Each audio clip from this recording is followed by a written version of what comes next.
আসসালামু আলাইকুম। আন্তর্জাতিক টিভি নিউজে আপনাকে স্বাগত। শুরুতেই জানাবো আমাদের হাতে থাকা সর্বশেষ গুরুত্বপূর্ণ আপডেট যুদ্ধের সংবাদ, এরপর বিস্তারিত। বাংলাদেশের সর্বশেষ গুরুত্বপূর্ণ আপডেট সংবাদে আপনাকে স্বাগত। শুরুতেই সংবাদ শিরোনাম, পরে বিস্তারিত। শুরুতেই জানাবো দুই ব্যবসায়ীকে কুপিয়ে জখম, গ্রেপ্তার মিঠুনকে, থানা থেকে ছিনিয়ে নেওয়ার চেষ্টা, ৮ পুলিশ সদস্য আহত। রাজধানীর এলিফ্যান্ট রোড ইসিএস কম্পিউটার সিটির মাল্টিপ্ল্যান সেন্টারের সামনে দুই ব্যবসায়ীকে কুপিয়ে জখম করার ঘটনায় গ্রেপ্তার মিঠুনকে নিউমার্কেট থানা থেকে ছিনিয়ে নেওয়ার চেষ্টা করেছে দুর্বৃত্তরা। এ সময় নিউমার্কেট জোনের সহকারী কমিশনার এসি তারিক লতিফ সহ ৮ জন পুলিশ সদস্য আহত হয়েছে। শুক্রবার ২৪শে জানুয়ারি ভোরে এই ঘটনা ঘটে। রমনা বিভাগের উপপুলিশ কমিশনার মোহাম্মদ মাসুদ আলম চ্যানেল 24-কে এসব তথ্য নিশ্চিত করেছেন। এরপর জানাবো ২৪-এর সংবিধান দিয়ে বহুদলীয় গণতন্ত্র প্রতিষ্ঠা অসম্ভব, বললেন নাসিরুদ্দিন পাটোয়ারি। বাংলাদেশে ৭২-এর সংবিধান দিয়ে বহুদলীয় গণতন্ত্র প্রতিষ্ঠা করা অসম্ভব বলে মন্তব্য করেছেন জাতীয় নাগরিক কমিটির আহ্বায়ক নাসিরুদ্দিন পাটোয়ারি। আজ ২৪শে জানুয়ারি বিকেলে রাজধানীর শাহবাগে জুলাই অভ্যুত্থানে বর্বরোচিত গণহত্যার বিচার, রাষ্ট্র সংস্কার ও নাগরিক অধিকারের দাবিতে March for unity and justice কর্মসূচিতে অংশ নিয়ে তিনি এমন মন্তব্য করেছেন। এদিকে ১/১১-র পরিণতি বিএনপির চেয়ে বেশি কেউ ভোগ করেনি, বললেন মির্জা আব্বাস। বিএনপির স্থায়ী কমিটির সদস্য মির্জা আব্বাস বলেছেন, ইদানিং কথা বলার সুযোগ পেয়ে কেউ কেউ বলছে বিএনপি নাকি ১/১১ আনার পায়তারা করছে। তাদের বলছি, ১/১১-র ভয়াবহ পরিণতি বিএনপির চেয়ে কেউ বেশি ভোগ করেনি। আজ বিএনপির কেন্দ্রীয় কার্যালয়ের নিচতলায় আরাফাত রহমান কোকোর ১০ম মৃত্যুবার্ষিকী উপলক্ষে দোয়া মাহফিলে সব কথা বলেন তিনি। এদিকে টিসিবির ৫৮,০০০ ফ্যামিলি কার্ড বাতিল। সাবেক মেয়র সাদিক আবদুল্লাহর সময় বিতরণ হওয়া ৫৮,৪২৬টি টিসিবির ফ্যামিলি কার্ড বাতিল করেছে বরিশাল সিটি কর্পোরেশন।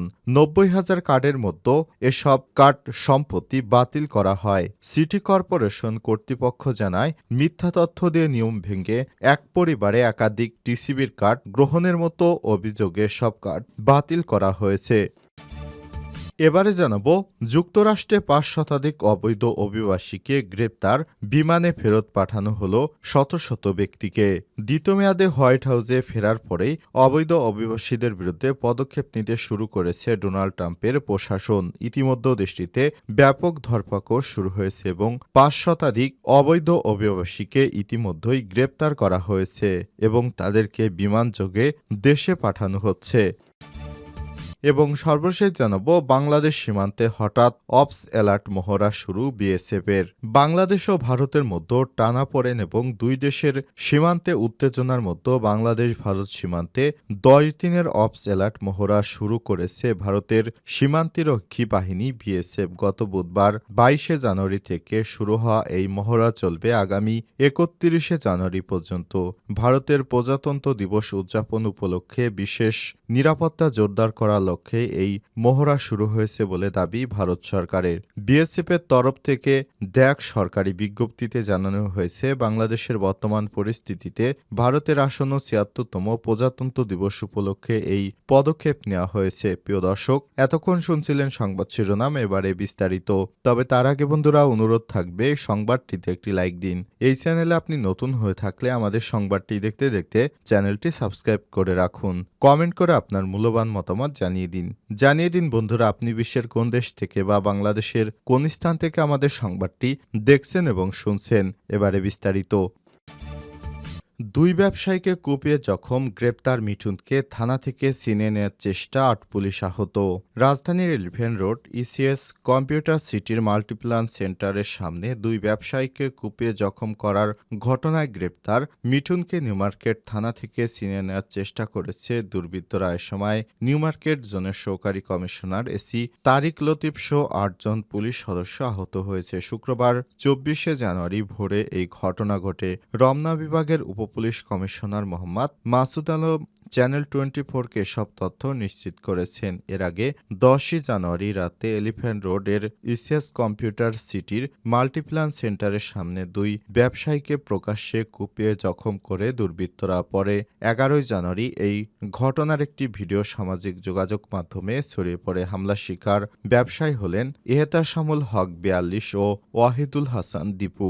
আহত ওয়াহিদুল এলিফ্যান্ট রোড কম্পিউটার ব্যবসায়ী কল্যাণ সমিতির সভাপতি, মাল্টিপ্ল্যান সেন্টারে ব্যবসায়ী মালিক সমিতির জ্যেষ্ঠ যুগ্ম আহ্বায়ক। এর এহতেশামুল হক হচ্ছেন ওই মার্কেটের ব্যবসায়ী সমিতির যুগ্ম আহ্বায়ক। ছড়িয়ে পড়া ভিডিওতে দেখা যায় মাল্টিপ্ল্যানের সামনে 4 থেকে 5 জন মিলে এহতেশামুল হককে চাপাতি দিয়ে আঘাত করছে। পাশে দাঁড়িয়ে আছে আরও 6 থেকে 7 জন। সবাই মুখোশ পরা চাপাতির আঘাতে এহতেশামুল রাস্তায় পড়ে যায়। এরপর তার উপর কোপ চালানো হয়। তিনি ওঠার চেষ্টা করতে থাকেন, কিন্তু হামলাকারীদের আঘাতে উঠতে না পেরে এক পর্যায়ে সড়কে শুয়ে পড়েন। তখন আঘাত করতে থাকে দুর্বৃত্তরা। আবারও তিনি ওঠার চেষ্টা করতে ব্যর্থ হন। হামলার সময় সড়কে পথচারী গাড়ি চলাচল করতে দেখা যায়, কিন্তু হামলাকারীদের ঠেকাতে কাউকে এগিয়ে আসতে দেখা যায়নি।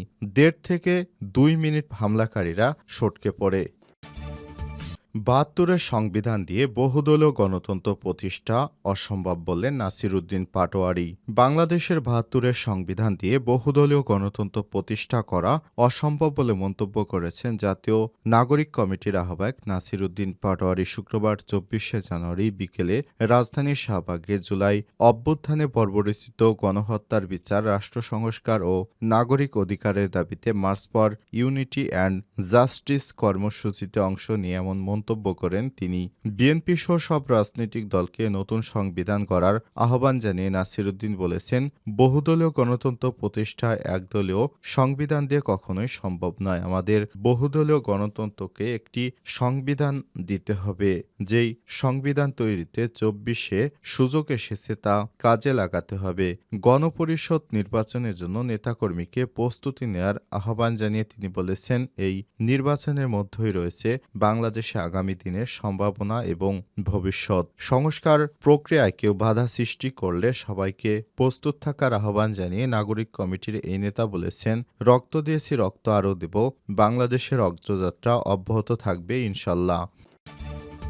১/১১-র পরিণতি বিএনপির চেয়ে কেউ বেশি ভোগ করেনি মির্জা আব্বাস। বিএনপির স্থায়ী কমিটির সদস্য মির্জা আব্বাস বলেছেন, ইদানিং কথা বলার সুযোগ পেয়ে কেউ কেউ বলছে বিএনপি নাকি ১/১১ আনার পায়তারা করছে। তাদের বলছি, ১/১১-র ভয়াবহ পরিণতি বিএনপির চেয়ে কেউ বেশি ভোগ করেনি। শুক্রবার 24শে জানুয়ারি বিএনপির কেন্দ্র কার্যালয়ের নিচতলায় আরাফাত রহমান কোকোর ১০ম মৃত্যুবার্ষিকী উপলক্ষে দোয়া মাহফিলে সব কথা বলেন তিনি। মির্জা আব্বাস বলেন, ভারতের দালাল আওয়ামী লীগের সিল মারার কথা চিন্তা করবেন না।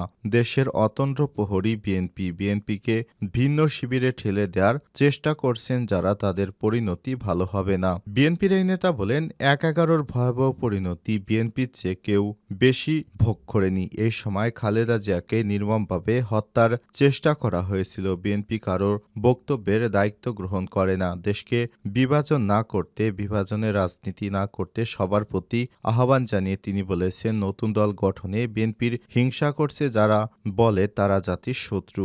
মির্জা আব্বাস বলেন, ১৭ বছর বিএনপির কোনো অবদান নেই। একটি দল ক্ষমতায় যাবার জন্য পাগল হয়ে গেছে, ভাজা মাছটি উল্টে খেতে জানে না। ওনাদের কথা শুনলে মনে হয় বিএনপি আওয়ামী লীগের দোসর হয়ে গেছে।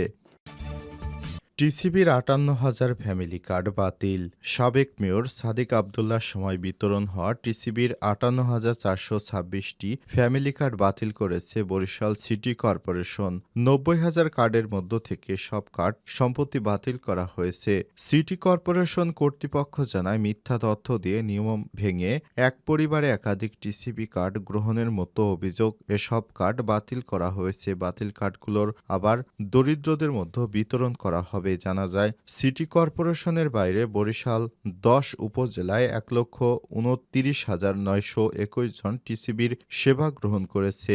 ৯১ জন ডিলারের মাধ্যমে তাদের মাঝে ৩টি পণ্য বিতরণ করা হয়। ২ লিটার তেল, ২ কেজি চাল, ৫ কেজি ডাল, যার মোট বাজার মূল্য ৯০০ টাকা। টিসিবির মাধ্যমে ভোক্তারা তা পাচ্ছেন মাত্র ৪৭০ টাকায়। টিসিবির বরিশালের সহকারী পরিচালক প্রকৌশলী শতদল মণ্ডল বলেছেন, যাচাই বাছাই শেষে ৫৮,৪২৬ কার্ডে অনিয়ম পেয়েছে সিটি কর্পোরেশন। এক পরিবার থেকে একাধিক কার্ড নেয়ার কোনো নিয়ম নেই। কিছু বাতিল কার্ডে তথ্য অসম্পূর্ণ ছিল, বাকিগুলো নির্ধারিত শর্ত পূরণ করেনি। তিনি আরও বলেছেন, টিসিবির পক্ষ থেকে সিটি কর্পোরেশনকে ৩১,৫৫৪টি স্মার্ট কার্ড ফেরত দিয়েছি। কার্ড বিতরণ শেষে আমরা পণ্য সরবরাহ করব।